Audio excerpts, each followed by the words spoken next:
Ada orang minta jodoh, berdoa kepada Allah, lalu pas keluar dari rumah dia digigit anjing. Kenapa minta jodoh malah yang datang anjing betina? Kemudian dibawa ke rumah sakit, lalu dirawat. Akhirnya dia tahu bahwa jodohnya siapa bu jodohnya? Perawat? Bukan, jodohnya sesama pasien. Tapi pasien itu anaknya yang punya rumah sakit itu. Ya, sesuka saya hadirin ya, tidak boleh protes. Puas hadirin. Nah, ternyata gigitan anjing itulah yang mengantarkan dia bertemu dengan takdir yang dia harapkan. Nah, kadang-kadang orang berburuk sangka dengan takdir digigit anjing itu, padahal digigit anjing itu adalah jalan terkabulnya doa. Seperti siapa tuh? Nabi Musa waktu bayi, kan berat sekali ibunya Nabi Musa itu disuruh menghanyutkan anaknya ke sungai. Ibu disuruh menghanyutkan anak ke sungai, berat ini hadirin. Tapi itulah jalannya dari Allah. Sesudah dihanyutkan, ternyata lolos dari pembunuhan Fir'aun, karena tiap anak laki-laki harus dibunuh. Nyangkut di istananya Fir'aun, diambil oleh istrinya Fir'aun.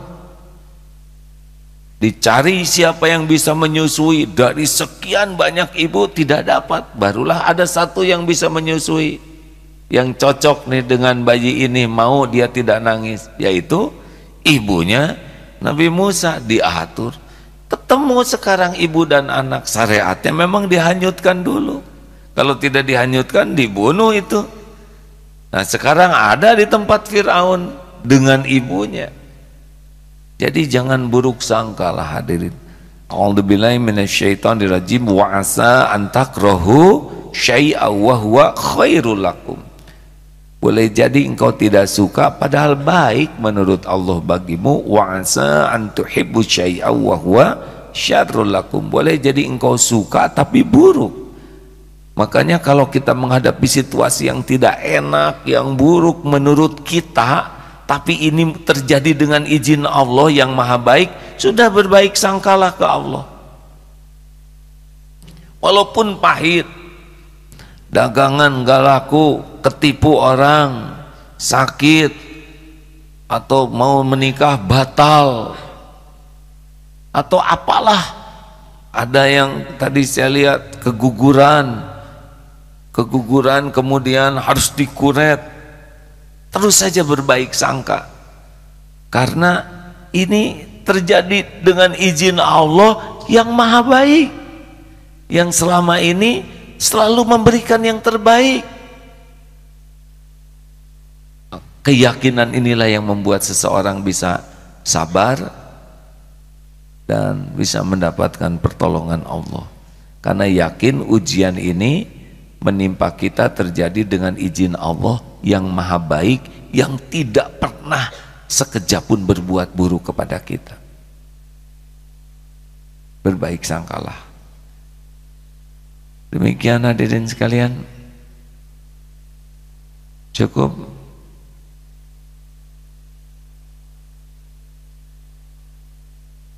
Ini banyak tamu, coba di absen. Dari Rumah Sakit Raja Wali Bantul Yogyakarta, acungkan tangan. Ini apa statusnya? Pasien atau apaan? Terima kasih. Majelis Talim Unida Anissa Semarang. Alhamdulillah. Matur suwun, Mbok. Mujamaah Musola Al-Mujahidin Bekasi Utara. Alhamdulillah. Bahasa Jakarta teh gimana teh? Terima kasih ya.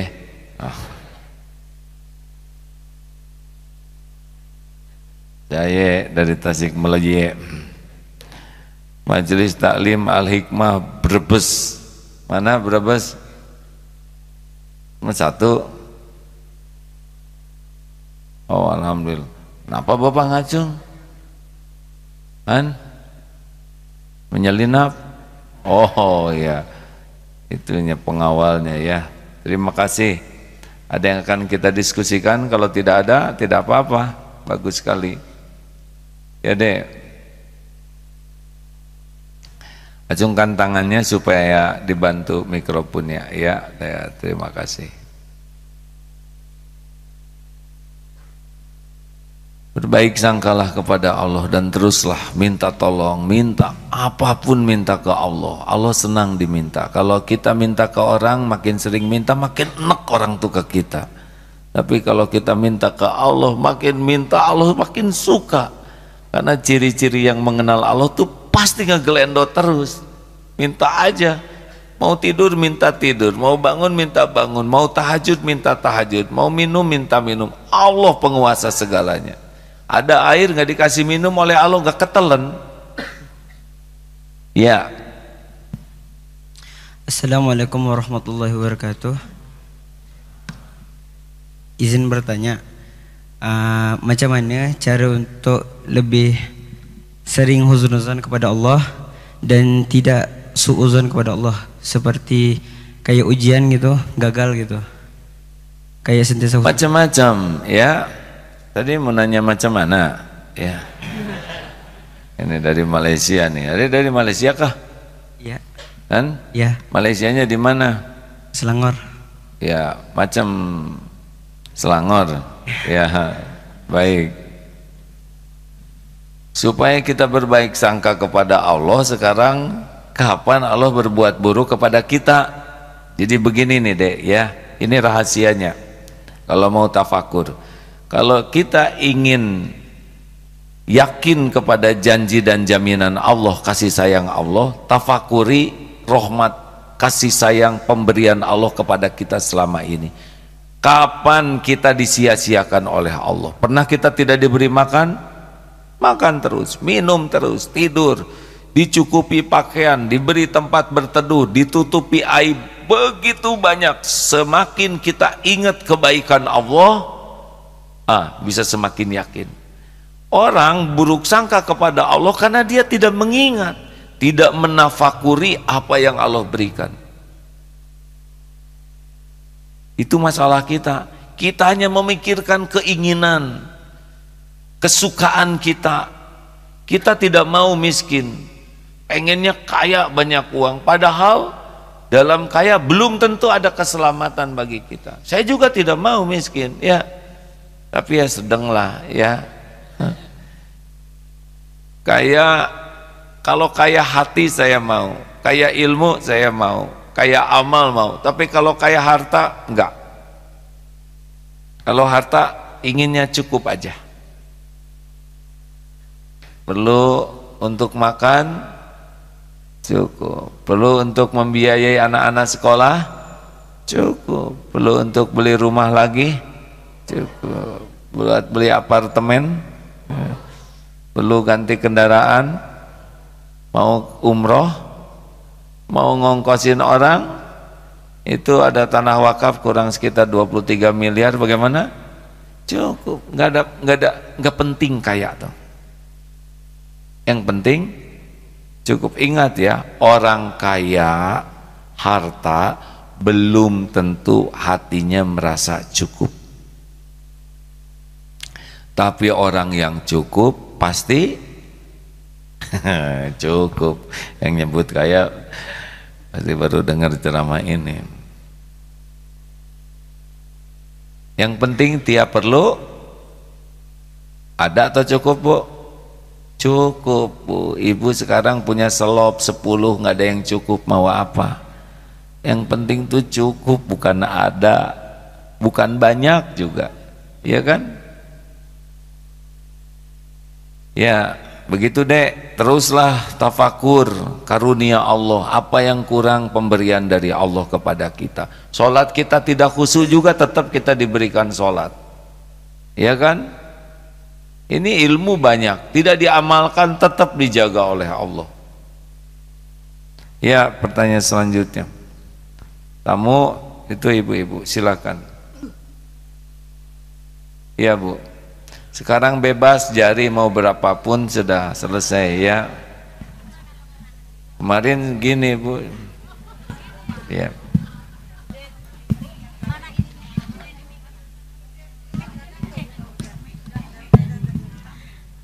Bismillahirrahmanirrahim. Assalamualaikum warahmatullahi wabarakatuh. Waalaikumsalam warahmatullahi wabarakatuh. Perkenalkan, saya dari Bekasi Utara. AA, saya izinkan minta tolong bertanya ya. Bagaimana hukumnya supaya sholatnya bisa khusyuk dan tumak ninah, dan tidak lupa kepada bilangan rokaatnya dan bacaannya. Kadang-kadang suka lupa mulu, A.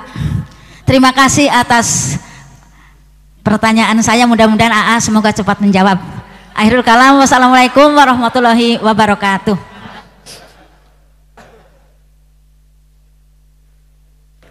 Ibu terima kasih kesendiri. Terima kasih atas pertanyaan saya ya Bu. Nah kita nggak boleh mengulang-ulang ya, biar kita mengerti. Iya Bu ya. Hukumnya, Ibu bagaimana hukumnya tidak khusyuk gitu? Sudah nggak usah diulang. Beginilah ya. Surat Al-Mu'minun. A'udzubillahi minasyaitonirrajim. Bismillahirrahmanirrahim. Qad aflahal mu'minuna alladzina hum fi sholatihim khashi'un. Amat sangat beruntung, bahagia, sukses orang yang beriman khusyuk dalam sholatnya. Sebaliknya kalau tidak khusyuk, wailul lil musallin alladzina hum an sholatihim sahun. Ini lalai dalam sholat ini banyak yang menjelaskan tentang penafsirannya. Tapi beginilah ya, bahwa tidak mungkin Allah memerintahkan kita khusyuk kalau kita tidak bisa khusyuk. Kita bisa khusyuk? Bisa. Ibu suka lupa rokaat Bu? Dicatat Bu ya.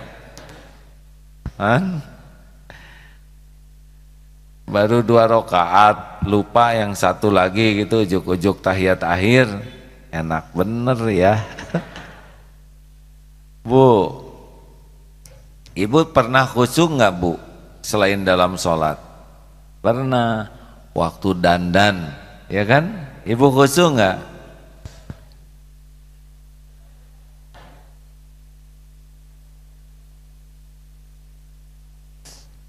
Gimana nih kerudung?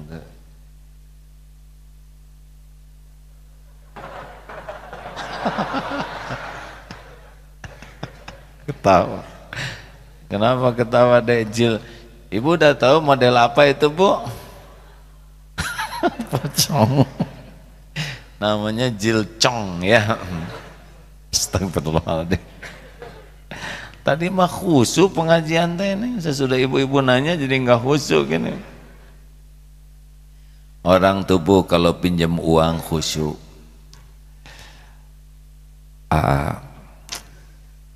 Sebetulnya saya merasa malu, tapi rasanya tidak ada jalan lain. Khusyuk, nggak ada yang pinjam uang. Kemawe lah, nggak ada. Khusyuk, anteng. Termasuk yang mau ini, yang mau ngelamar anak saya, khusyuk juga. Nggak ada yang main-main tuh. Main-main mah ditolak sekaligus ya kan. Khusyuk. Orang kalau sangat penting itu khusyuk. Kalau sangat berharap lebih khusyuk lagi. Dan juga takut itu khusyuk. Sesuatu yang membuat kita terancam, membuat kita fokus. Ya kan? Betul kan? Coba ada ular, khusyuk. Di mana? Di mana? Nggak ada ular, sok aku mau ular, enggak ada.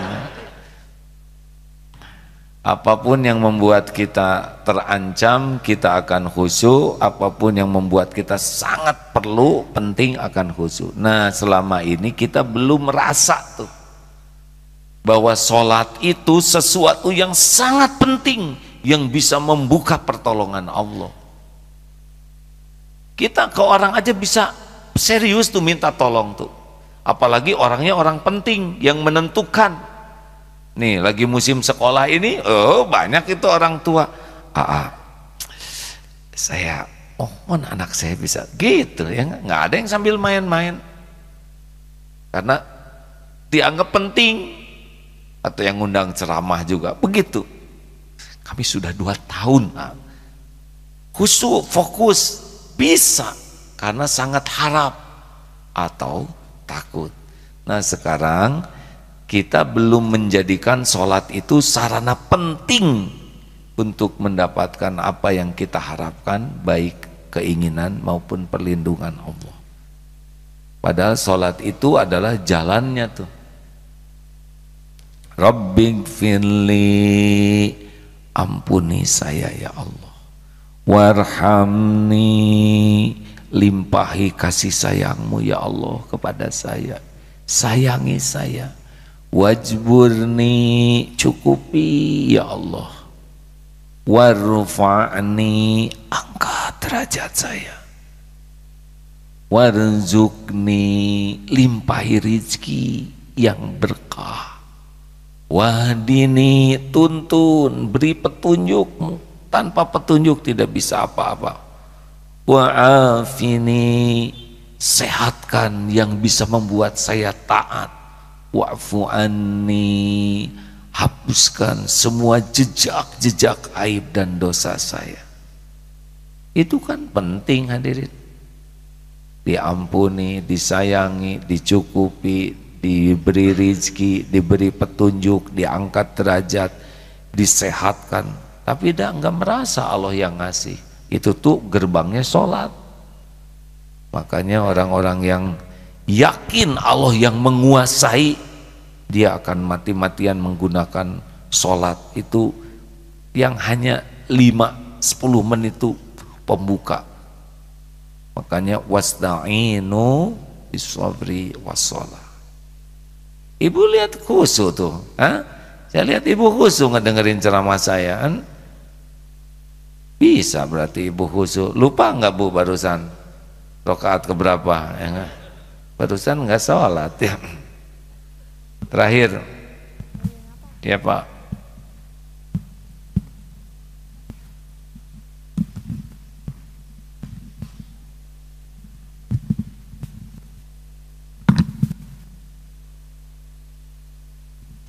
Ya, Assalamualaikum warahmatullahi wabarakatuh. Waalaikumsalam warahmatullahi wabarakatuh. Izin bertanya. Pernah saya dengar dalam satu kajian bahwa untuk membedakan antara nikmat dan istidraj, bahwa dalam keseharian apabila kita merasa bahwa itu bukan suatu nikmat, di saat kita lalai, mungkin itu klasifikasinya masuk ke istidraj. Akan tapi pada akhirnya kita menyadari kesalahan kita, apakah itu akan berbuah nikmat? Dari fase istidraj itu menuju pertaubatan, apakah itu berbuah nikmat atau tidak? Berbuah. Tanyanya kan berbuah tidak? Berbuah. Mohon penjelasannya. Jadi panjang dong. Enakan yang tadi pertanyaannya, apakah itu berbuah? Buah. Apa sih pertanyaannya? Jadi begini, karunia yang Allah berikan, nikmat itu belum jadi kebaikan bagi kita, kecuali kalau kita sudah syukur. Jadi misalkan kita diberi makan, itu belum apa-apa, tapi jadinya kebaikan bagi kita kalau kita syukur. Nah syukur itu adalah satu, hati yakin ini makanan dari Allah. Banyak yang dapat makanan nggak ingat ke Allah. Banyak yang dapat karunia tidak ingat ini dari Allah yang menggerakkan. 2, lisan afdhalud doa alhamdulillah. Alhamdulillah. Mata ke makanan, hati ingat ini karunia Allah, mulut memuji Allah. Makanya Rasulullah tidak pernah mencaci makanan. Kalau suka beliau makan, tidak suka beliau, dan tidak pernah juga memuji ini lezat luar biasa. Yang ketiga, berterima kasih kepada yang jadi jalan nikmat, itu syukur. Terima kasih ibu sudah masakin makanan buat saya. Oh, itu syukur tuh. Jadi kebaikan. 4, sambil makan, gunakan nikmat ini untuk mendekat ke Allah. Niatnya apa makan? Penguat tubuh. Makan itu yang penting bagi kita tuh jadi amal soleh, bukan enak. Makanya halal urusan akhirat, thayyib urusan dunia. Jangan lupa bahwa makan itu adalah hanya menguatkan tubuh kita supaya bisa ibadah ke Allah. Jangan terkecoh oleh mata, hadirin. Aduh, itu nih enak pisan tuh makanan. Dilihat, nah itu berarti lapar mata. Ambil, cocolkan ke sini. Ada juga yang begini. Oh, ya pedak ya. Oh, jambar roti ya. Nah, ambil, cep ke sini gitu. Ya dah, karena dia yang pengen ya. Benar? Tapi janganlah ya. Bahaya nanti nara rongtot dari sini jambar roti. Ada yang lapar lidah. Lidah cuman segini. Lewat segini dia udah nggak tanggung jawab lagi. Yang aslinya makan tuh ibadah. Boleh nggak enak? Boleh, tapi jangan diperbudak enak ya. Sampai mengabaikan halal dan thayyib. Berhenti makan sebelum kenyang. Tidak harus kenyang makan. Rasulullah mah jarang kenyang. Lanjut, lalu syukur itu adalah menampakkan nikmat ini. Alhamdulillah, ini karunia dari Allah. Sehingga orang lain yang lihat makanan ini juga jadi ingat kepada Allah. Boleh itu. Kalau kita dapat nikmat memperlakukannya begitu, maka jadilah kebaikan. Ini berapa banyak yang makan tidak ingat ke Allah, tidak basmalah, sesudahnya tidak hamdallah. Kucing makan, monyet makan, kambing makan, kita makan. Apa yang membedakan? Pakai piring. Bukan itu. Buku pisan. Yang membedakan kita pakai sendok katanya. Bukan itu, hadirin, itu terlalu primitif jawabannya. Yang membedakan itu bisa jadi penguat iman atau tidak. Karena kalau kambing, makanya kalau orang makan gitu aja nggak pakai bismillah dan nggak ingat ke Allah, ya apa bedanya dengan kambing? Terima kasih sahabat-sahabat sekalian. Semoga kita setiap saat ingat kepada Allah, doanya Allahumma a'inni ala dzikrika wa syukrika wa husni ibadatik. Allahumma salli wa sallim wa barik ala Sayyidina Muhammad wa ala alihi wa ashabihi ajma'in. Alhamdulillahi rabbil alamin. Allahumma a'inna ala dzikrika wa syukrika wa husni ibadatik. Ya Allah, tolonglah kami agar menjadi hamba yang selalu ingat padamu. Jadikan kami menjadi hamba yang senantiasa merasa ditatap olehmu ya Allah. Sehingga tidak ada tempat yang tersembunyi untuk berbuat dosa dan maksiat. Golongkan kami menjadi hamba yang senantiasa merasa didengar olehmu. Sehingga tiada terucap selain kata-kata yang engkau sukai. Golongkan kami menjadi hamba yang selalu merasa ditemani olehmu, sehingga tidak pernah merasa sepi dan sendiri dalam hidup ini. karena merasakan kehadiran-Mu. Golongkan kami menjadi orang yang selalu merasa hati ini diketahui oleh-Mu, sehingga tidak ada kebusukan di hati ini selain sibuk mengingat-Mu. Ya Allah, jadikan hati kami hati yang yakin dengan segala janji dan jaminan-Mu, sehingga kami tidak berharap dari siapapun, dari apapun, selain hanya berharap pada-Mu. Golongkan hati ini menjadi hati yang yakin Engkau akan menepati semua janji-Mu, sehingga kami tidak akan berlindung, tidak bersandar hati ini selain hanya kepada-Mu. Duhai Allah, puaskan hati kami hanya dengan penilaian-Mu, puaskan hati kami hanya dengan mencari ridho-Mu. Ya Rabb, jadikan umur yang tersisa ini seluruhnya hanya untuk-Mu, hanya di jalan-Mu, hanya bersama-Mu, hanya karena-Mu ya Allah. Jangan ada yang memalingkan hati ini dari-Mu. Andai pun kami harus mencintai makhluk-Mu, simpanlah cinta yang paling benar hanya untuk makhluk. Jangan sampai mengalahkan cinta pada-Mu. Ya Allah, andai Engkau titipkan dunia kepada kami, pilih dunia yang tidak pernah menggoda hati ini, yang tidak pernah memalingkan hati ini dari-Mu. Ya Allah, jangan biarkan kami melangkah selangkah pun menjauhi-Mu. Jangan biarkan ada apapun yang melalaikan kami dari mengingat-Mu. Hasbunallah wa ni'mal wakil, ni'mal maula wa ni'man nasir. Pilihlah kami menjadi ahli zikir yang benar, yang istiqomah. Karuniakan kepada kami semua husnul khotimah.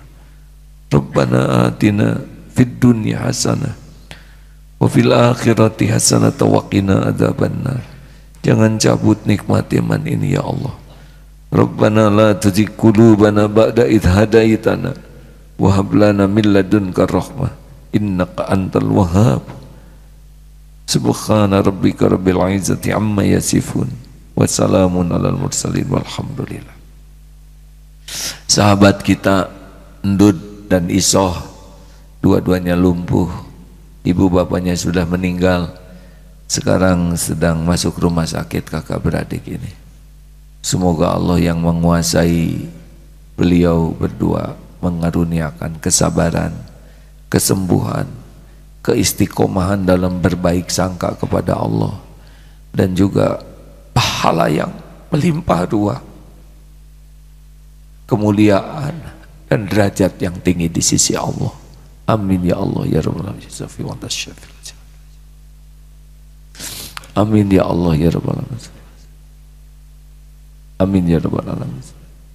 Terima kasih hadirin, luar biasa Ndud dan Isoh ini. Mohon maaf. Assalamualaikum warahmatullahi wabarakatuh.